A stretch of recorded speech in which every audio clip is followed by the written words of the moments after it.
Hello everyone, welcome hour education channel we learn together. ಈ ಒಂದು ವಿಡಿಯೋದಲ್ಲಿ ನಾವು ಎಜುಕೇಷನ್ ಸೈಕಾಲಜಿಗೆ ಸಂಬಂಧಪಟ್ಟಂತಹ ಕೆಲವೊಂದಿಷ್ಟು ಬಹುಮುಖ್ಯ ಪ್ರಶ್ನೆಗಳನ್ನು ನಾವು ನೋಡ್ತಾ ಹೋಗೋಣ. MCQ ಮಾದರಿಯ ಪ್ರಶ್ನೆಗಳು ಇವು ಆಗಿರೋದಿಲ್ಲ, ಬದಲಾಗಿ ಒಂದು ಲೈನರ್ ಅಥವಾ ಡೈರೆಕ್ಟಾಗಿ ಉತ್ತರ ಇರುವಂತಹ ಡೈರೆಕ್ಟ್ ಆನ್ಸರ್ ಇರುವಂತಹ ಸುಮಾರು 25 ಪ್ರಶ್ನೆಗಳನ್ನು ಈ ಒಂದು ವಿಡಿಯೋದಲ್ಲಿ ನಾವು ನೋಡ್ತಾ ಹೋಗೋಣ. ಈಗ ಇನ್ನೇನು ಒಂದು 10-12 ದಿನಗಳು ನಿಮ್ಮ TET ಎಕ್ಸಾಮ್ಗಳಿಗೆ ಬಾಕಿ ಇರುವಂಥದ್ದು.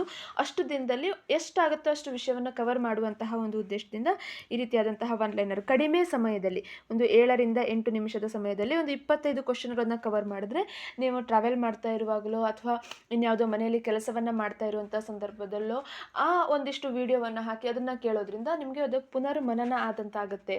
ಮತ್ತು ಕೆಲವೊಂದಿಷ್ಟು ಡೈರೆಕ್ಟ್ ಕ್ವಶನ್ ಆನ್ಸರ್ಗಳನ್ನು ಓದೋದ್ರಿಂದ ಸೈಕಾಲಜಿಯಲ್ಲಿ ಎಲ್ಲವೂ ಅನ್ವಯಿಕವಾಗಿ ಬರೋದಿಲ್ಲ, ಕೆಲವೊಂದಿಷ್ಟು ಡೈರೆಕ್ಟ್ ಆದಂತಹ ಕ್ವಶನ್ಗಳು ಸಹ ಬರುವಂಥ ಚಾನ್ಸಸ್ ಇರುತ್ತೆ.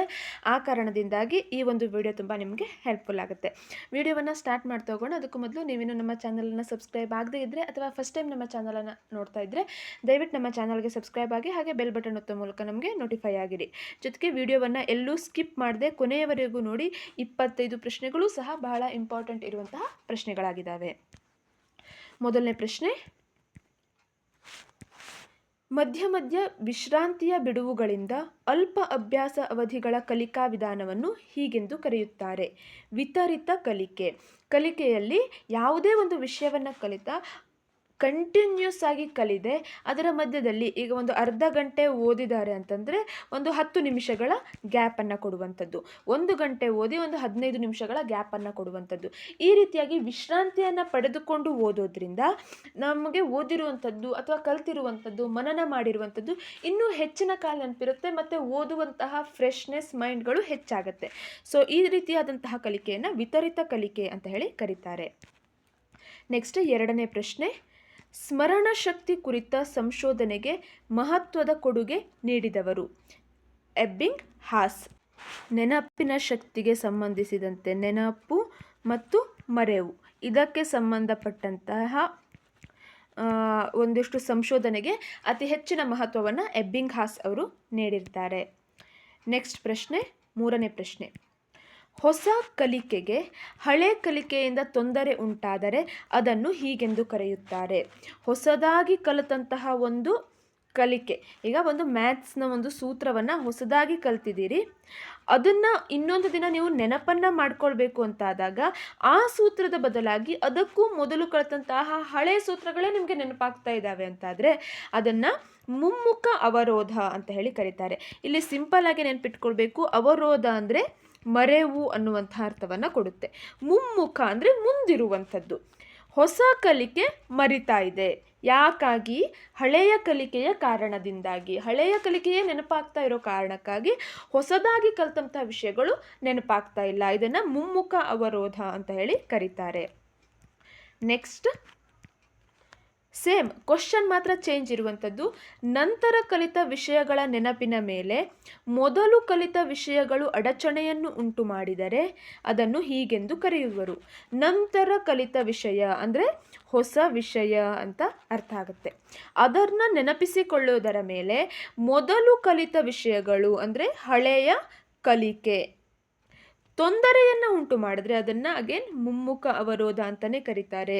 ಅವರೋಧ ಅಂದರೆ ಮರೆವು, ಮುಮ್ಮುಖ ಅವರೋಧ ಅಂದರೆ ಹೊಸದಾಗಿ ಕಲಿತಂತಹ ವಿಷಯವನ್ನು ನೆನಪಿಗೆ ತಂದುಕೊಳ್ಳುವಲ್ಲಿ ಉಂಟಾಗುವಂತಹ ಅಸಮರ್ಥತೆ. ನೆಕ್ಸ್ಟ್ ಐದನೇ ಪ್ರಶ್ನೆ, ನಂತರ ಕಲಿತ ವಿಷಯಗಳು ಮೊದಲು ಕಲಿತ ವಿಷಯಗಳ ನೆನಪಿಗೆ ಅಡ್ಡಿಯಾದರೆ ಹೊಸ ವಿಷಯ ಹಳೆ ವಿಷಯವನ್ನು ನೆನಪಿಸ್ಕೊಳ್ಳಿಕ್ಕೆ ತೊಂದರೆಯನ್ನು ಉಂಟು ಮಾಡ್ತಾ ಇದೆ ಅಂತ ಆದರೆ ಅದನ್ನು ಹಿಮ್ಮುಖ ಅವರೋಧ ಅಂತ ಕರೀತಾರೆ. ಅಗೇನ್ ಅವರೋಧ ಅಂದರೆ ಮರೆವು, ಹಿಮ್ಮುಖ ಅವರೋಧ ಅಂದರೆ ಹಿಂದೆ ಕಲಿತಂತಹ ವಿಷಯ ಮರೆತು ಹೋಗ್ತಾ ಇದೆ ಅಂತ ಆದರೆ ಅದನ್ನು ಹಿಮ್ಮುಖ ಅವರೋಧ ಅಂತ ಹೇಳಿ ಕರೀತಾರೆ. ನೆಕ್ಸ್ಟ್ ಆರನೇ ಪ್ರಶ್ನೆ, ಅರ್ಥವಿಹೀನ ಪದಗುಚ್ಛಗಳನ್ನು ಪ್ರಯೋಗಶಾಲೆಯಲ್ಲಿ ಮೊಟ್ಟ ಮೊದಲು ಬಳಸಿದವರು: ಎಬ್ಬಿಂಗ್ ಹಾಸ್. ಈ ಅರ್ಥವಿಲ್ಲದ ಪದಗುಚ್ಛಗಳನ್ನು ಬಳಸೋದ್ರಿಂದ ಏನಾಗುತ್ತೆ ಅಂದರೆ ಅವರು ಅದನ್ನು ನೆನಪಿನಲ್ಲಿ ಇಟ್ಕೊಳ್ಬೇಕಾಗುತ್ತೆ. ಪದಗಳಲ್ಲಿ ಅರ್ಥ ಇತ್ತು ಅಂದರೆ ಅರ್ಥ ಮಾಡಿಕೊಂಡು ಅದನ್ನು ಮೆಮೊರೈಸ್ ಮಾಡ್ತಾರೆ. ಅರ್ಥವಿಹೀನ ಪದಗುಚ್ಛಗಳಿದ್ವು ಅಂತಾದರೆ ಆಗ ಅದನ್ನು ನಾವು ಕಂಠಪಾಠ ಅಥವಾ ಸ್ಮೃತಿಯ ಮೂಲಕ ನೆನಪಿನಲ್ಲಿ ಇಟ್ಕೊಳ್ಬೇಕಾಗತ್ತೆ, ಸ್ಮರಣೆಯಲ್ಲಿ ಇಟ್ಕೊಳ್ಬೇಕಾಗತ್ತೆ. ಅದನ್ನು ಎಬ್ಬಿಂಗ್ ಹಾಸ್ ಅವರು ಪ್ರಯೋಗವನ್ನು ಮಾಡ್ತಾರೆ. ನೆಕ್ಸ್ಟ್ 7ನೇ ಪ್ರಶ್ನೆ. ಸ್ಮರಣೆಯ ಪರೀಕ್ಷೆಯಲ್ಲಿ ಎಬ್ಬಿಂಗ್ ಹಾಸ್ ಬಳಸಿದ ಪದಗುಚ್ಛಗಳಲ್ಲಿ ಒಂದು ಅರ್ಥವಿಹೀನ ಪದಗುಚ್ಛ ಹೊಂದಿರುವುದು. ಈ ಸ್ಮರಣೆಯ ಪರೀಕ್ಷೆಯಲ್ಲಿ, ನೆನಪಿನ ಪರೀಕ್ಷೆಯಲ್ಲಿ ಎಬ್ಬಿಂಗ್ ಹಾಸ್ ಪದಗುಚ್ಛಗಳನ್ನು ಬಳಸ್ತಾರೆ. ಅದರ ಅರ್ಥವಿಹೀನ ಪದಗುಚ್ಛ ಹೊಂದಿರುವಂಥದ್ದು 2 ವ್ಯಂಜನಾಕ್ಷರ ಮತ್ತು 1 ಸ್ವರಾಕ್ಷರ. ಕ, ಅ, ಗ ಇವು ಏನು ಯಾವುದೇ ಅರ್ಥವನ್ನು ಕೊಡುವಂಥದ್ದಲ್ಲ, ಬದಲಾಗಿ 2 ವ್ಯಂಜನ ಇದೆ, 1 ಸ್ವರ ಇದೆ. ಈ ರೀತಿಯಾದಂತಹ ಪದಗುಚ್ಛಗಳನ್ನು ಎಷ್ಟನ್ನು ನೆನಪಿಟ್ಟು ಹೇಳ್ತಾರೆ ಅನ್ನುವಂಥದ್ದನ್ನು ಆ ಸ್ಮರಣೆಯ ಪರೀಕ್ಷೆಯಲ್ಲಿ ಎಬ್ಬಿಂಗ್ ಹಾಸ್ ಅವರು ಪ್ರಯೋಗವನ್ನು ಮಾಡ್ತಾರೆ. ನೆಕ್ಸ್ಟ್ 8ನೇ ಪ್ರಶ್ನೆ. ಧಾರಣಾ ವಿನ್ಯಾಸವನ್ನು ರೇಖಾತ್ಮಕವಾಗಿ ಪ್ರತಿನಿಧಿಸುವ ಧಾರಣೆಯ ವಕ್ರರೇಖೆಗಳಿಗೆ ಸಂಬಂಧಿಸಿದ ಪ್ರಯೋಗಗಳನ್ನು ಕೈಗೊಂಡ ಮನೋವಿಜ್ಞಾನಿ. ಧಾರಣಾ ವಿನ್ಯಾಸದ ರೇಖಾತ್ಮಕವಾಗಿ ಪ್ರತಿನಿಧಿಸುವಂತಹ ಧಾರಣೆಯ ವಕ್ರವನ್ನು ಯಾವ ಒಬ್ಬ ಮನೋವಿಜ್ಞಾನಿ ಕೈಗೊಳ್ತಾರೆ? ಎಬ್ಬಿಂಗ್ ಹಾಸ್ ಅವರು ಇದನ್ನು ಕೈಗೊಳ್ತಾರೆ. ಮರೆವಿನ ವಕ್ರವನ್ನು ಇವರು ಕಂಡುಹಿಡಿತಾರೆ. ಹೇಗೆ ನಾವು ಒಮ್ಮೆ ಕಲ್ತಿರುವಂಥದ್ದು ಯಾವ ಹಂತದಲ್ಲಿ ಮರಿತಾ ಬರುತ್ತೆ ಅನ್ನುವಂಥದ್ದು, ನಾವು ಅದನ್ನು ಪುನಃ ಅಭ್ಯಾಸ ಮಾಡದೇ ಹೋದಲ್ಲಿ ಹೇಗೆ ಅದು ಮರೆತು ಹೋಗುತ್ತೆ, ಎಷ್ಟು ಹಂತವಾಗಿ ಮರೆಯುತ್ತೆ ಅನ್ನುವಂಥದ್ದನ್ನು ತಿಳಿಸಿದ್ದಾರೆ. ನೆಕ್ಸ್ಟ್ 9ನೇ ಪ್ರಶ್ನೆ. ವಿಸ್ಮೃತಿ ಎಂದರೆ ಹಿಂದೆ ಕಲಿತಂತಹ ವಿಷಯಗಳನ್ನು ಅಗತ್ಯವಾದ ಸಂದರ್ಭದಲ್ಲಿ ಪುನಃಸ್ಮರಣೆಗೆ ತಂದುಕೊಳ್ಳುವಲ್ಲಿನ ಅಸಮರ್ಥತೆ. ಇಲ್ಲಿ ಒಂದು 2-3 ಅಂಶಗಳನ್ನ ನಾವು ಗಮನಿಸಬೇಕು. ಹಿಂದೆ ಆಲ್ರೆಡಿ ನಾವು ಕಲಿತಂತಹ ವಿಷಯ ಹೊಸದಾದಂತಹ ವಿಷಯ ಆಗಿರೋದಿಲ್ಲ. ಅಗತ್ಯವಾದ ಸಂದರ್ಭದಲ್ಲಿ ನಮಗದು ನೆನಪಿಗೆ ಬರ್ತಾ ಇಲ್ಲ. ಯಾವುದೋ ಒಂದು ಸಂದರ್ಭದಲ್ಲಿ ನೆನಪಿಗೆ ಬಂತು ಅಂದರೆ ಅದನ್ನ ವಿಸ್ಮೃತಿ ಅಂತ ಕರೀಲಿಕ್ಕಾಗಲ್ಲ, ಅಥವಾ ನಾವು ಅದನ್ನ ನೆನಪಿಟ್ಕೊಂಡಿದ್ದೇವೆ ಅಂತಲೂ ಹೇಳಲಿಕ್ಕಾಗಲ್ಲ. ನಮಗೆ ಯಾವ ಸಂದರ್ಭದಲ್ಲಿ ಅದು ನೆನಪಾಗಬೇಕು ಆ ಸಂದರ್ಭದಲ್ಲಿ ಅದು ನೆನಪು ಆಗ್ತಾ ಇಲ್ಲ ಅಂದರೆ ಅದನ್ನು ನಾವು ವಿಸ್ಮೃತಿ ಅಥವಾ ಮರೆವು ಅಂತ ಹೇಳಿ ಕರಿತೇವೆ.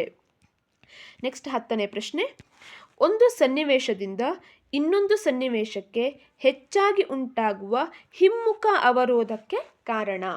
ಹಿಮ್ಮುಖ ಅವರೋಧ ಹಿಂದಿನ ವಿಷಯ ಮರೆಯುವಂಥದ್ದು, ಹಿಂದಿನದು ಮರೆಯುವಂಥದ್ದು ಹೊಸ ಕಲಿಕೆಯಿಂದ. ಇದು ಉಂಟಾಗಲಿಕ್ಕೆ ಕಾರಣ ಏನು? 2 ಸನ್ನಿವೇಶಗಳ ಮಧ್ಯೆ ಸಾಮ್ಯತೆ ಹೆಚ್ಚಾಗಿರುವಂಥದ್ದು. ಈಗ ಫಾರ್ ಎಕ್ಸಾಂಪಲ್ ಆಗಿ ಹೇಳಬೇಕು ಅಂದರೆ, ಮೊದಲಿನ ಟೈಪಿಂಗ್ ಮಷಿನ್ಗಳು ಈಗಿನ ಲ್ಯಾಪ್ಟಾಪ್ನ ಕೀಬೋರ್ಡ್ಗಳು ಸ್ವಲ್ಪ ಡಿಫ್ರೆಂಟ್ ಆಗಿರುವಂಥದ್ದು. ಆ ಟೈಪಿಂಗನ್ನು ಕಲಿತವರು ಅಥವಾ ಈಗಿನ ಲ್ಯಾಪ್ಟಾಪನ್ನು ತಿಳಿದಂಥವರು ಆ ಟೈಪಿಂಗನ್ನು ಮಾಡಬೇಕಂದ್ರೆ ಕಷ್ಟವನ್ನು ಪಡ್ತಾರೆ. ಅವುಗಳಲ್ಲಿನ ಸಾಮ್ಯತೆ ಹೆಚ್ಚಾಗಿರೋದ್ರಿಂದ ಈ ರೀತಿಯಾಗಿ ಅವರೋಧಗಳು ಉಂಟಾಗುತ್ತೆ. ನೆಕ್ಸ್ಟ್ 11ನೇ ಪ್ರಶ್ನೆ. ಮರೆವಿನ ವಕ್ರರೇಖೆಯನ್ನು ರಚಿಸಿದವರು. ಎಬ್ಬಿಂಗ್ ಹಾಸ್ ಅವರು ಒಂದು ರೇಖೆಯನ್ನು ರಚಿಸ್ತಾರೆ. ಕಲಿತಂತಹ ವಿಷಯವನ್ನು ನಾವು ಪುನಃ ಸ್ಮರಣೆಯನ್ನು ಮಾಡದೇ ಇದ್ದರೆ ಫಸ್ಟ್ 50% ನಮ್ಮ ಮರಿತೇವೆ, ಆಮೇಲೆ ಅದು ಮತ್ತು ಮರುವಿನ ಸಂಖ್ಯೆ ಕಡಿಮೆ ಆಗ್ತಾ ಬರುತ್ತೆ. ಕೊನೆಯಲ್ಲಿ 10-15% ನಮಗೆ ಯಾವಾಗಲೂ ನೆನಪಿನಲ್ಲಿರುವಂಥದ್ದು. ಅದಕ್ಕೆ ಕಲಿತಂತಹ ವಿಷಯಗಳನ್ನು ಆ ಕ್ಷಣದಲ್ಲಿ ನಾವು ಪುನರ್ಮನನವನ್ನು ಮಾಡಬೇಕು ಅಂತ ಹೇಳುವಂಥದ್ದು. ನೆಕ್ಸ್ಟ್ 12ನೇ ಪ್ರಶ್ನೆ. ಇಡೀ ವಿಧಾನಕ್ಕಿಂತ ಬಿಡಿ ವಿಧಾನ ಯಾವ ಕಲಿಕೆಗೆ ಉತ್ತಮ? ಇಡೀ ವಿಧಾನಕ್ಕಿಂತ ಬಿಡಿ ವಿಧಾನ ಅಂದರೆ ಸಂಪೂರ್ಣವಾಗಿ ಮಾಡುವುದಕ್ಕಿಂತ ಅದನ್ನು ಭಾಗಗಳನ್ನಾಗಿ ಮಾಡಿ ಕಲಿಯುವಂಥದ್ದು. ಕಠಿಣತೆಯ ಮಟ್ಟ ಭಿನ್ನವಾಗಿರುವ ದೊಡ್ಡ ವಿಷಯವನ್ನು ಕಲಿಯುವ ಹೊಸ ವಿದ್ಯಾರ್ಥಿಗಳಿಗೆ. ಯಾರಿಗೆ ಅನ್ನೋದನ್ನು ಕರೆಕ್ಟ್ ಕೊಟ್ಟಿದ್ದಾರೆ. ಕಠಿಣತೆಯ ಮಟ್ಟ ಭಿನ್ನವಾಗಿರಬೇಕು, ಹಾಗೆ ವಿಷಯ ದೊಡ್ಡದಾಗಿರಬೇಕು ಮತ್ತು ವಿದ್ಯಾರ್ಥಿಗಳು ಆ ವಿಷಯ ವಿದ್ಯಾರ್ಥಿಗಳಿಗೆ ಹೊಸತಾಗಿರಬೇಕು. ಅದನ್ನ ಮುಂಚೆ ಕಲ್ತಿರುವಂಥದ್ದು ಆ ರೀತಿಯಾಗಿ ಆಗಿರಬಾರ್ದು. ಅಂಥದ್ರಲ್ಲಿ ಬಿಡಿ ವಿಧಾನ ಸೂಕ್ತ ಆಗುತ್ತೆ. ಖಂಡವಾಗಿ ಭಾಗವನ್ನು ಮಾಡಿ ಕಲಿಸೋದು ಸೂಕ್ತ ಆಗುತ್ತೆ. ನೆಕ್ಸ್ಟ್ 13ನೇ ಪ್ರಶ್ನೆ. ಅವಧಾನ ಎಂದರೆ ಒಂದೇ ವಸ್ತುವಿನ ಮೇಲೆ ಪ್ರಜ್ಞೆಯನ್ನು ಕೇಂದ್ರೀಕರಿಸುವಂಥದ್ದು. ಇದನ್ನು ಅವಧಾನ ಅಂತ ಹೇಳಿ ಕರಿತೇವೆ. ಯಾವುದೋ ಒಂದು ವಸ್ತುವಿನ ಮೇಲೆ ನಮ್ಮ ಕೇಂದ್ರವನ್ನು ಕೇಂದ್ರೀಕರಿಸುವಂಥದ್ದು, ಗಮನವನ್ನು ಕೇಂದ್ರೀಕರಿಸುವುದನ್ನು ಅವಧಾನ ಅಂತ ಹೇಳಿ ಕರೆಯುವಂಥದ್ದು. ನೆಕ್ಸ್ಟ್ 14ನೇ ಪ್ರಶ್ನೆ. ಅವಧಾನದ ತಾಯಿ ಎಂದು ಯಾವುದನ್ನು ಕರೆಯುತ್ತಾರೆ? ಆಸಕ್ತಿಯನ್ನು ಅವಧಾನದ ತಾಯಿ ಅಂತ ಹೇಳಿ ಕರೀತಾರೆ. ನೆಕ್ಸ್ಟ್ 15ನೇ ಪ್ರಶ್ನೆ. ಒಂದು ತರಗತಿಯಲ್ಲಿನ ವೈವಿಧ್ಯಮಯವಾದ ಉದ್ದೀಪನಗಳು ಅವಧಾನವನ್ನು ಗಳಿಸ್ತವೆ. ಒಂದು ತರಗತಿಯ ಕೋಣೆಯಲ್ಲಿ ದೊಡ್ಡದಾದಂತಹ ಚಿತ್ರಗಳನ್ನು ಇಟ್ಟಿದ್ದಾರೆ, ಹಾಗೆ ಕಲರ್ಫುಲ್ ಆಗಿ ಇರುವಂತಹ ಚಿತ್ರಗಳನ್ನು ಡೆಕೋರೇಟ್ ಮಾಡಿ ಇಟ್ಟಿದ್ದಾರೆ. ಅಂತಹ ಸಂದರ್ಭದಲ್ಲಿ ಅವೇನಾಗುತ್ತೆ, ಮಕ್ಕಳ ಒಂದು ಅವಧಾನವನ್ನು ಗಳಿಸುವಂತಹ ಕೆಲಸವನ್ನು ಮಾಡುತ್ತೆ. ನೆಕ್ಸ್ಟ್ 16ನೇ ಪ್ರಶ್ನೆ, ಅವಧಾನದ ವೈಶಾಲ್ಯತೆ ವಯಸ್ಸಿನೊಂದಿಗೆ ಹೆಚ್ಚಾಗ್ತಾ ಹೋಗುತ್ತೆ. ಅವಧಾನದ ವೈಶಾಲ್ಯತೆ ಮಕ್ಕಳು ಬೆಳೀತಾ ಹೋದ ಹಾಗೆ ಅಥವಾ ಅವರ ವಯಸ್ಸು ಹೆಚ್ಚಾಗ್ತಾ ಹೋದ ಹಾಗೆ ಅವರ ಅವಧಾನದ ವೈಶಾಲ್ಯತೆ ಅನ್ನುವಂಥದ್ದು ವಿಶಾಲ ಆಗ್ತಾ ಹೋಗುತ್ತೆ. ನೆಕ್ಸ್ಟ್ 17ನೇ ಪ್ರಶ್ನೆ, ಅವಧಾನ ಮತ್ತು ಆಸಕ್ತಿಗಳು ಪರಸ್ಪರ ಸಂಬಂಧವನ್ನು ಹೊಂದಿದೆ. ನಮಗೆ ಆಸಕ್ತಿ ಇತ್ತು ಒಂದು ವಿಷಯದಲ್ಲಿ ಅಂದರೆ ಆ ವಿಷಯದ ಮೇಲೆ ಅವಧಾನವನ್ನು ಕೇಂದ್ರೀಕರಿಸ್ತೇವೆ. ಅದು ಐಚ್ಛಿಕವಾಗಿ ಆಗಿರ್ಬೋದು, ಅನೈಚ್ಛಿಕವಾಗಿ ಆಗಿರ್ಬೋದು. ನಮಗೆ ಆಸಕ್ತಿ ಇತ್ತು ಯಾವುದೋ ಒಂದು ವಿಷಯ ಅಂದರೆ ಅದರ ಮೇಲೆ ನಮ್ಮ ಅವಧಾನ ಕೇಂದ್ರೀಕರಣ ಆಗುತ್ತೆ. ಆಸಕ್ತಿ ಕಡಿಮೆ ಇತ್ತು ಅಂದರೆ ಅದರ ಮೇಲೆ ನಾವು ಅಷ್ಟಾಗಿ ಅವಧಾನವನ್ನು ಕೇಂದ್ರೀಕರಿಸಲಿಕ್ಕೆ ಹೋಗೋದಿಲ್ಲ. ಸೊ ಇವೆರಡು ಪರಸ್ಪರ ಸಂಬಂಧವನ್ನು ಹೊಂದಿದ್ದಾವೆ. ನೆಕ್ಸ್ಟ್ 18ನೇ ಪ್ರಶ್ನೆ, ಅವಧಾನ ಮತ್ತು ಪ್ರತ್ಯಕ್ಷ ಅನುಭವಗಳು ಮೂಲತಃ ಮನೋಶಾರೀರಿಕ ಪ್ರಕ್ರಿಯೆಗಳು. ಮನುಷ್ಯನ ಮನಸ್ಸು ಮತ್ತು ಶರೀರದ ಪ್ರಕ್ರಿಯೆಗಳಾಗಿದ್ದಾವೆ ಅವಧಾನ ಮತ್ತು ಪ್ರತ್ಯಕ್ಷ ಅನುಭವ ಅನ್ನುವಂಥದ್ದು. ನೆಕ್ಸ್ಟ್ 19ನೇ ಪ್ರಶ್ನೆ, ಗಣಿತದ ವಿಷಯದ ಬಗ್ಗೆ ಆಸಕ್ತಿ ಇರದಿದ್ದರೂ ಫೇಲ್ ಆಗುತ್ತೇವೆಂಬ ಹೆದರಿಕೆಯಿಂದ ಕೆಲವು ವಿದ್ಯಾರ್ಥಿಗಳು ಗಮನ ಕೊಟ್ಟು ಪಾಠ ಕೇಳುವುದು ಯಾವುದಕ್ಕೆ ಉದಾಹರಣೆ? ಐಚ್ಛಿಕ ಅವಧಾನ. ಗಣಿತ ವಿಷಯದಲ್ಲಿ ಆ ವಿದ್ಯಾರ್ಥಿಗಳಿಗೆ ಮಕ್ಕಳಿಗೆ ಯಾವುದೇ ಇಂಟ್ರೆಸ್ಟ್ ಇರೋದಿಲ್ಲ, ಬದಲಾಗಿ ನಾವು ಒಂದು ವೇಳೆ ನಾವು ಅದನ್ನ ಇಂಟ್ರೆಸ್ಟ್ ಕೊಟ್ಟು ಕೇಳಲಿಲ್ಲ ಅಂದರೆ ಆ ಎಕ್ಸಾಮ್ನಲ್ಲಿ ಫೇಲ್ ಆಗಬಹುದು ಅನ್ನೋಂಥ ಹೆದರಿಕೆಯಿಂದ ಗಮನ ಕೊಟ್ಟು ಕೇಳ್ತಾರೆ. ಇದನ್ನು ಐಚ್ಛಿಕ ಅವಧಾನ, ಇಚ್ಛೆಯಿಂದ ಕೇಳುವಂಥದ್ದು. ಇನ್ನು ಕೆಲವೊಂದು ಅನೈಚ್ಛಿಕ ಅವಧಾನ ಇರುತ್ತೆ. ರಸ್ತೆಯಲ್ಲಿ ಯಾವುದೋ ದೊಡ್ಡ ಗಾಡಿ ಹೋಗ್ತಾ ಇದೆ, ಅದು ಹಾರ್ನ್ನ ಮಾಡಿ ಹೋಗ್ತಾ ಇದೆ, ಅಥವಾ ಯಾವುದೋ ಒಂದು ಸೌಂಡ್ಗಳನ್ನ ಮಾಡಿ ಹೋಗ್ತಾ ಇದೆ ಅಂದರೆ ನಮಗರಿವಿಲ್ಲದಂತೆ ಆ ಭಾಗದಲ್ಲಿ ನಮ್ಮ ಅವಧಾನ ಹೋಗುತ್ತೆ. ಅದನ್ನು ಅನೈಚ್ಛಿಕ ಅವಧಾನ ಅಂತ ಹೇಳಿ ಕರಿತೇವೆ. ನೆಕ್ಸ್ಟ್ 20ನೇ ಪ್ರಶ್ನೆ, ಅವಧಾನದ ವೈಶಾಲ್ಯತೆಯ ಮೇಲೆ ಪ್ರಯೋಗ ಕೈಗೊಂಡ ವ್ಯಕ್ತಿ JM ಕೆಟಲ್ ಅವರು. 21ನೇ ಪ್ರಶ್ನೆ, ನಮ್ಮ ಪ್ರಯತ್ನವಿಲ್ಲದೆ ವಸ್ತುಗಳನ್ನು ಗಮನಿಸುವುದನ್ನು ಎಂತಹ ಅವಧಾನ ಎನ್ನುತ್ತಾರೆ? ಅನೈಚ್ಛಿಕ ಅವಧಾನ. ಈಗಾಗಲೇ ಎಕ್ಸಾಂಪಲ್ನ ಕೊಟ್ಟಿರೋ ರೀತಿಯಲ್ಲಿ.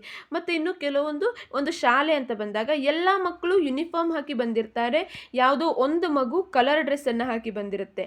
ಆಗ ಆ ಮಗುವಿನ ಮೇಲೆ ಮಕ್ಕಳ ಗಮನ ಕೇಂದ್ರೀಕರಣ ಆಗುತ್ತೆ. ಇದನ್ನು ಯಾವುದೇ ಪ್ರಯತ್ನಗಳು ಇರೋದಿಲ್ಲ ಇದರಲ್ಲಿ. ಸ್ವಾಭಾವಿಕವಾಗಿ ಬಣ್ಣಗಳಿಂದ ಬರೋದ್ರಿಂದಾಗಿರ್ಬೋದು, ದೊಡ್ಡ ವಸ್ತುಗಳಿಂದ ನಾವು ಅವಧಾನವನ್ನು ಕೇಂದ್ರೀಕರಿಸ್ತೇವೆ. ಇದನ್ನು ಅನೈಚ್ಛಿಕ ಅವಧಾನ ಅಂತೇವೆ.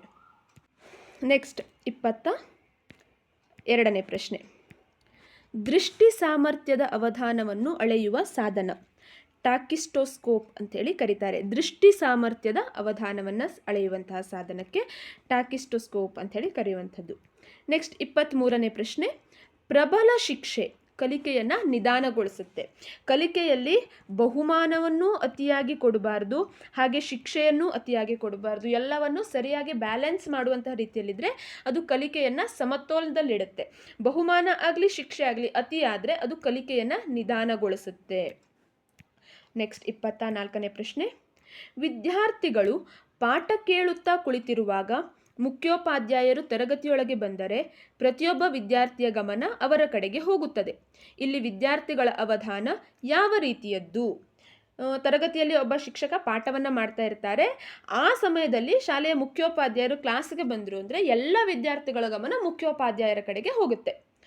ಅವರ ಅವಧಾನ ಅನೈಚ್ಛಿಕ ಅವಧಾನ, ಇಚ್ಛೆ ಪಟ್ಟು ಹೋಗುವಂಥದ್ದಲ್ಲ. ಯಾರೋ ಒಬ್ಬರು ಬಂದರು ಅಂತ ಹೇಳಿ ಈ ಚಲಿಸುತ್ತಿರುವಂತಹ ವಸ್ತು ಅಥವಾ ಬಣ್ಣಗಳಾಗಿರ್ಬಹುದು, ಡಾರ್ಕ್ ಆಗಿರುವಂತಹ ಕಲರ್ಗಳು, ಹಾಗೆ ಅದರ ಜೊತೆಯಲ್ಲಿ ದೊಡ್ಡದಾದಂತಹ ವಸ್ತು, ಇವೆಲ್ಲವೂ ಅವಧಾನವನ್ನು ಸೆಳೆಯುವಂತಹ ವಸ್ತುಗಳಾಗಿದ್ದಾವೆ.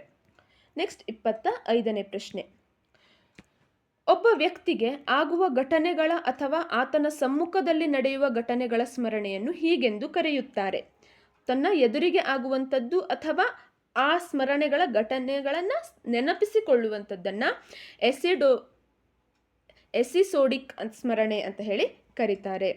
ಒಟ್ಟು 25 ಪ್ರಶ್ನೆಗಳನ್ನು ಈ ಒಂದು ವಿಡಿಯೋದಲ್ಲಿ ನಾವು ನೋಡಿದ್ವಿ. ಇದೇ ರೀತಿಯಾಗಿ ನೆಕ್ಸ್ಟ್ ವಿಡಿಯೋದಲ್ಲಿ ಇನ್ನೂ 25 ಪ್ರಶ್ನೆಗಳನ್ನು ಅಥವಾ ಅದಕ್ಕಿಂತ ಹೆಚ್ಚಿನ ಪ್ರಶ್ನೆಗಳನ್ನು ಕೊನೆಯ ಕ್ಷಣದ ಒಂದು ರಿವಿಷನ್ಗಾಗಿ ವಿಷಯವನ್ನು ಒಮ್ಮೆ ಪುನರ್ಮನನವನ್ನು ಮಾಡ್ಕೊಳ್ಳೋದಕ್ಕಾಗಿ ನೋಡ್ತಾ ಹೋಗೋಣ.